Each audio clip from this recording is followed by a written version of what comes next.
This isn't the normal topic that I talk about. Normally I talk about current events and politics, but I want to make some college football picks for y'all for week 1. I follow the sport very closely. I've got some really strong opinions about it. 99% of my content is going to be politics and stuff, but I love college football, so we have to talk about it. In this video, I'm going to give you my week 1 picks, and as we're speaking right now, the Thursday games already started, so I'm not going to give my pick on a few of those games. So not every single game, but just some of the marquee matchups, and then some of the more interesting matchups as well. And if anyone watching bets on the games, stick around to the end. I'll give you some insight as to the best bets to place on the week 1 games. So let's jump right into this. So starting off in week 1, to my surprise, we actually have some good matchups on the Thursday slate.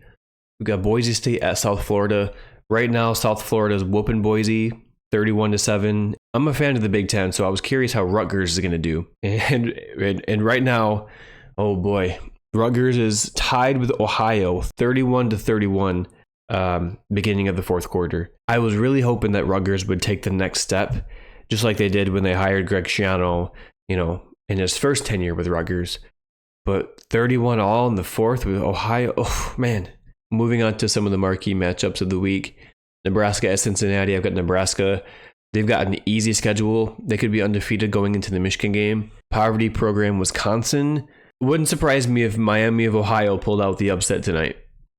Not gonna lie. Luke Fickell is in for a long season if Wisconsin's defense can't take a large step from last year, a large step up. Moving on to Friday, in-state matchup, Western Michigan, go Broncos. At Poverty JV program, Michigan State. I got Western pulling up the big upset. Go Blue. Georgia Tech at JV program, Colorado.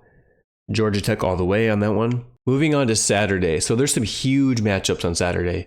Obviously, right off the bat, Texas at Ohio State. Both have great defenses. Both have insane skill on both sides of the ball. I think this is going to come down to quarterback play, right?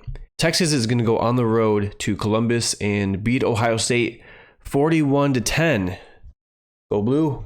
Alabama and Florida State. Florida State, man. This game is so interesting because Florida State went, 2-10 last year? One of the biggest disappointments in all of sports history. At home, they're a 14-point dog to the number 8 team. But I don't know whether that 13.5-point line is too high or too low. That's what's so weird about this game. Florida State last year was straight trash. They were JV. They were poverty. And what moves in the offseason gives us any hope that they're going to be any better this year? Bama's going to go on the road to Tallahassee and curb stomp these Seminoles 40-10. Another big matchup, LSU, Clemson. I've got Clemson reaching the playoffs and LSU just missing out on the playoffs.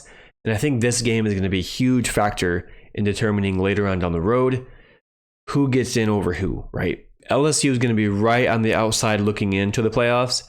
And if they can pull out this win, it's going to give them, because they're not going to win their conference. LSU is not going to win the SEC. So they're going to need a good non-conference win to put them in consideration over similar teams. LSU needs this win because they have no chance of winning the SEC, whereas Clemson is favored to win their conference, the ACC, and they can afford to lose this game. Clemson can lose multiple games in the regular season, like they did last year, and still make the playoffs, like they did last year. Clemson can lose this game and lose 1 or 2 conference games and still make the conference championship. And if they win that, they're going to be in the playoffs. LSU doesn't have that room, so they need this more. But I'm going with the Tigers. Clemson's going to be really good this year. They're going to beat LSU. The last one I want to talk about is Notre Dame at Miami, Florida. Ooh, okay. Notre Dame is favored by 2.5 right now. I don't think that's large enough. I think Notre Dame's going to go in there and win by 10 or more. Their defense is too stifling. Their run game is too strong. Miami has some great skill players, and they have built through the portal a stronger line of scrimmage. But Miami, man, they are down bad this year. I think they're going to have a bad year. Notre Dame made the Natty last year. I think they're going to be slightly improved skill-wise this year. So go Irish. Notre Dame's going to win by 10 or more points. Okay, quickly, I want to talk about some bets that you need to make if you're a bettor. If not, just sit back and enjoy the show here. Western Michigan at Michigan State. The line is 21.5. Over-under is 49.5. You got to bet the under on that, and you got to take Western with the points. Michigan State is not going to win this game by 21 or more. The Spartans are notorious for having their first couple of non-conference games, even against lesser opponents, be insanely close until late in the fourth quarter. They might pull away at the end, but I think it's going to be 14, 17 point type game. There's no way they're winning by 3 touchdowns. There's a lot of really interesting bets that you could make this week, but I just want to talk about a couple more. New Mexico at Michigan. You got to take New Mexico with the points here. There's no way Michigan is covering that spread. The way that the Sherrone Moore Michigan teams are built, they are not lighting up the scoreboard in the non-conference. I see this being a 30-6, 35-7 type game. So definitely take New Mexico with the points and bet the under on that. With Notre Dame and Miami, the line is Notre Dame -2.5. You got to go more than that. Notre Dame, I think, is going to win by 10 or more easily. You got to take Notre Dame with the points there.